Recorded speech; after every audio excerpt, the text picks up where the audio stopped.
MLC की नासिक कोकड़ की 4 seat को लेकर कांग्रेस उद्धव की शिवसेना दोनों में ठन गई है। शिवसेना उद्धव और कांग्रेस में मेरी सीट तेरी सीट हो रहा है। मामला तब और फंस गया जब कुछ दिन पहले ही कांग्रेस की तरफ से प्रस्ताव दिया गया था कि एमबीए का कौन सा दल कितनी सीटों पर चुनाव लड़ेगा, इस पर फैसला लेने के लिए एक बैठक होनी चाहिए। लेकिन ठाकरे ने बैठक के पहले ही विधान परिषद की 4 सीटों पर उम्मीदवार घोषित कर दिए। कांग्रेस विधान परिषद की 2 सीटें नासिक शिक्षक और कोंकण स्नातक सीट से चुनाव लड़ना चाहती थी। मी त्यांना सांगितले की आमचे 2 उमेदवार कोकण आणि नाशिक विभागात आमची तयारी आहे, त्याप्रमाणे त्यांना उमेदवार मी सांगितले। मैंने उनसे कहा कि कोकण सीट और नासिक सीट पर हम तैयारी कर रहे हैं। मैंने उन्हें अपने उम्मीदवारों के नाम भी बताए, कोकण सीट से रमेश कीर और नासिक सीट से संदीप घुलवे। लेकिन उन्होंने संदीप घुलवे को बुलाकर कंगन पहनाकर अपना उम्मीदवार बना दिया। अगर हमने बैठकर फैसला किया तो हम 4 सीट जीत सकते हैं। वह संपर्क में नहीं है। आज सुबह ही मैंने मातोश्री पर फोन किया था, लेकिन उनसे संपर्क नहीं हो पाया। मेरा उनसे कोई संपर्क नहीं हुआ है, यह मैं आपको बता रहा हूँ। सांसद उनसे मिलने जाते हैं, उनका शुक्रिया अदा करते हैं, यह हमारी परंपरा है। महाविकास अघाड़ी के तौर पर हमने चुनाव लड़ा और जीत के आने के बाद हमारे सांसद उनसे मिलने जा रहे हैं, तो इसमें गलत क्या है? सीट बंटवारे का मुद्दा अलग है, इस पर फैसला बैठकर बातचीत कर ही लिया जाता है। यह हमारा मत पहले भी था और अब भी है। आणि मला विश्वास आहे की आज नाहीतर उद्या आम्ही बसून। लोकसभा चुनाव के नतीजे आए अभी 4 दिन भी नहीं बीते थे कि फिर एक बार ठाकरे सेना और कांग्रेस में वर्चस्व की जंग शुरू हो चुकी है। ताज़ा मामला महाराष्ट्र विधान परिषद चुनाव का था, जब दोनों दलों में सीट बंटवारे की बातचीत पूरी नहीं हुई। इसके पहले ही उद्धव ठाकरे ने विधान परिषद की 4 सीटों के लिए उम्मीदवारों के नाम का ऐलान कर दिया। जवाब के रूप में कांग्रेस ने भी 2 उम्मीदवारों का नामांकन दाखिल कर दिया। सीट बंटवारे के मसले को हल करने के लिए नाना पटोले लगातार उद्धव ठाकरे को फ़ोन करते रहे, लेकिन उद्धव ठाकरे ने पटोले के फ़ोन का जवाब नहीं दिया और न ही कोई जवाब अपनी तरफ से कांग्रेस को भिजवाया। रोचक बात यह है कि उद्धव ठाकरे महाराष्ट्र कांग्रेस के सर्वोच्च नेता पटोले का फ़ोन रिसीव नहीं कर रहे थे, लेकिन उसी कांग्रेस पार्टी के जूनियर नेताओं से अपने मातोश्री में मुलाकात कर रहे थे। ये हालात बिगड़ते जा रहे थे। अंततः गठबंधन को संभालने के लिए दिल्ली कांग्रेस के हाईकमांड को हस्तक्षेप करना पड़ा और इस विवाद को हल करना पड़ा। जब बात बढ़ी तो खुद उद्धव ठाकरे सामने आए, ये जताने की कोशिश की कि कोई एमबीए में खटपट नहीं है, मामला सुलझा दिया गया है। दोनों दलों में समझौता हुआ है कि शिवसेना यूबीटी कोंकण स्नातक सीट से अपना दावा छोड़ेगी और कांग्रेस नासिक सीट से अपना दावा छोड़ेगी। असं काय होतं, एक साहजिक आहे, ही गोष्ट खरी है। कई बार क्या होता है कि बातचीत के बीच कई बार लूज कनेक्शन हो जाता है। चुनाव खत्म होने के बाद मैं खुद 7-8 दिनों के लिए छुट्टी पर चला गया था। उसी दौरान चुनाव की तारीख आई और करीब करीब सभी पार्टियों ने अपने उम्मीदवारों का ऐलान कर दिया। आज मैं कोंकण और नासिक सीट के लिए फैसला ले रहा हूं। इसके लिए दिल्ली के कांग्रेस नेताओं से मेरी बात हुई है। संजय राउत ने भी बात की है। संजय राउत ने सांगितलं, त्याच्यामुळे तो एक समझौता आम्ही करतोय। थोड्या वेळात तुम्हाला तो कळेल। उधर महायुति में भी रायता फैला है। लोकसभा में कम सीट का ठीकरा फोड़ना शुरू हो गया है। 400 सीट वाले नारे का नैरेटिव में ही अब दोष नजर आ रहा है।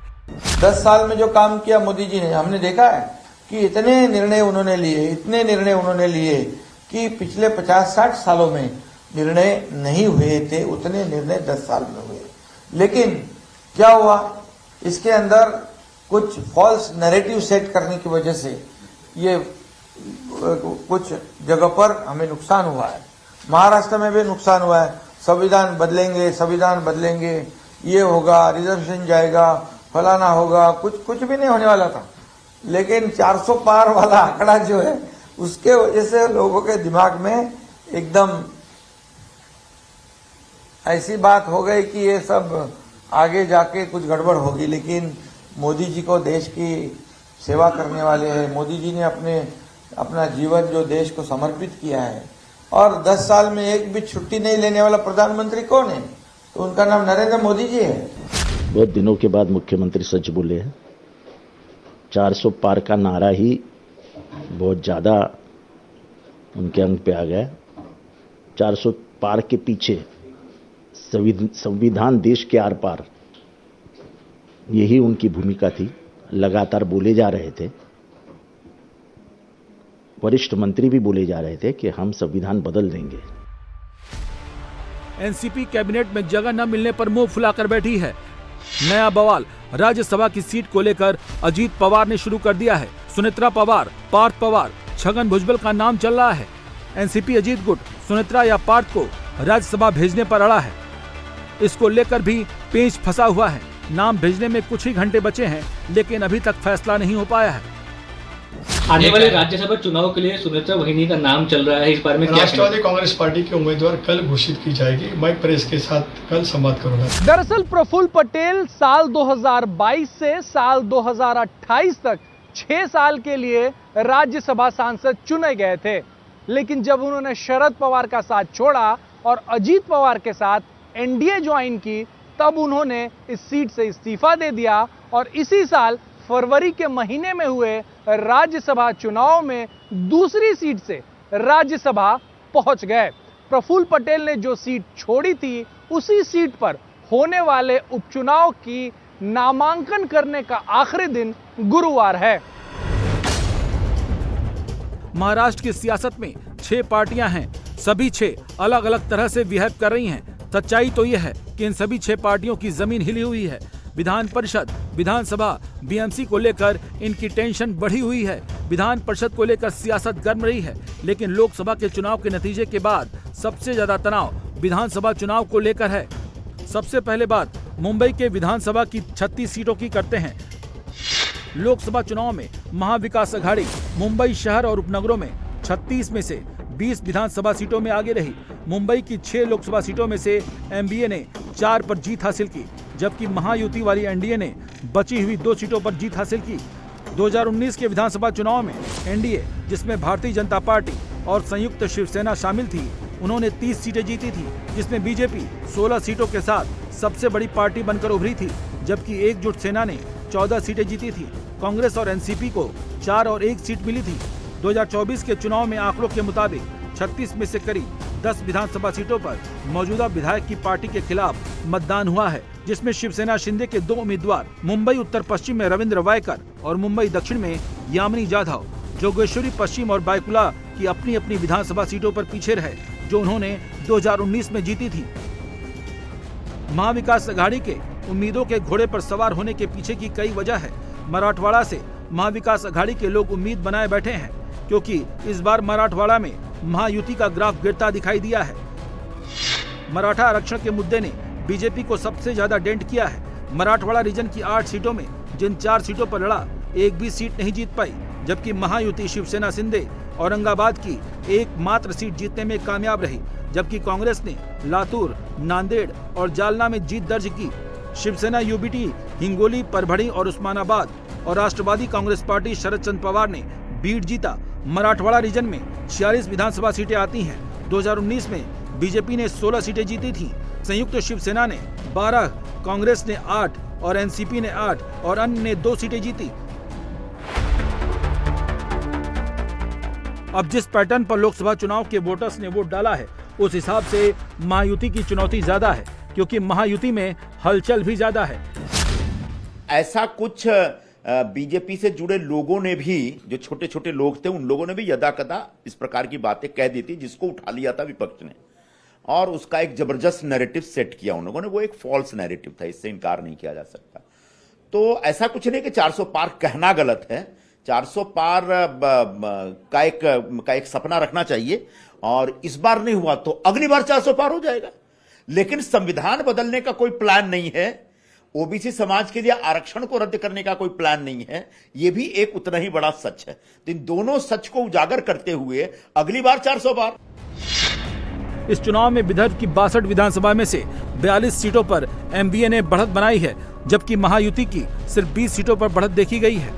2019 विधानसभा चुनाव में बीजेपी और अविभाजित शिवसेना ने लोकसभा की 10 सीटों में से 9 सीटें जीतकर विदर्भ पर अपना दबदबा बनाया था, और इस बार एमबीए को इन 62 निर्वाचन क्षेत्रों में से लगभग 70 पर बढ़त हासिल है, जबकि महायुति सिर्फ 30% पर आगे है।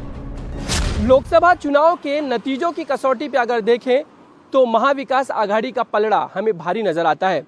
इसीलिए इस महाविकास आघाड़ी के 3 घटक दल यानी शरद चंद्र पवार की राष्ट्रवादी कांग्रेस, उद्धव ठाकरे की शिवसेना और कांग्रेस किसी भी छोटी बात को बड़ा बनाते नजर नहीं आते, उसका समाधान ढूंढते नजर आते हैं। लोकसभा चुनाव के नतीजों ने इन तीनों ही घटक दलों की उम्मीदों को बढ़ा दिया है और उसका एक इंडिकेशन भी अब बारामती में नजर आने लगा है, क्योंकि अजीत पवार की एनसीपी को घेरने की तैयारी हो रही है।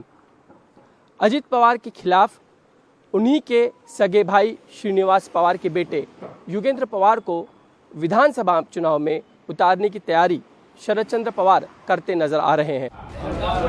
ये वीडियो बारामती में शरद पवार के अपने घर गोविंद बाग का है, जहां वो स्थानीय पार्टी के कार्यकर्ताओं से बातचीत कर रहे थे। यहाँ पर वो हुआ जो अजीत पवार के लिए आने वाली चुनौती से कम नहीं है।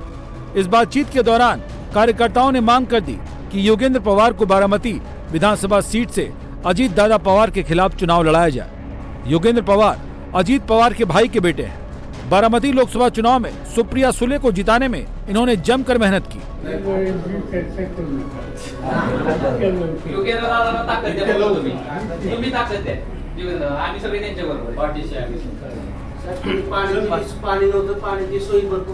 हालांकि शरद पवार ने इस मीटिंग में ये बात कहकर कार्यकर्ताओं को शांत कर दिया कि अभी ये सब बात दिमाग में मत डालिए। लेकिन जो बात शरद पवार के दिमाग में एनसीपी टूटने के वक्त घर कर गई है, क्या शरद पवार उसे भूल पाएंगे? महाविकास आघाड़ी में अगर खटपट है तो महायुति की एनसीपी में घर के भीतर ही आग लग रही है। जो चिंगारी चाचा भतीजा से होते हुए ननद भाभी तक पहुंची, वो अजीत पवार के अपने भतीजे युगेंद्र पवार के साथ विधानसभा चुनाव में भी नजर आ सकती है।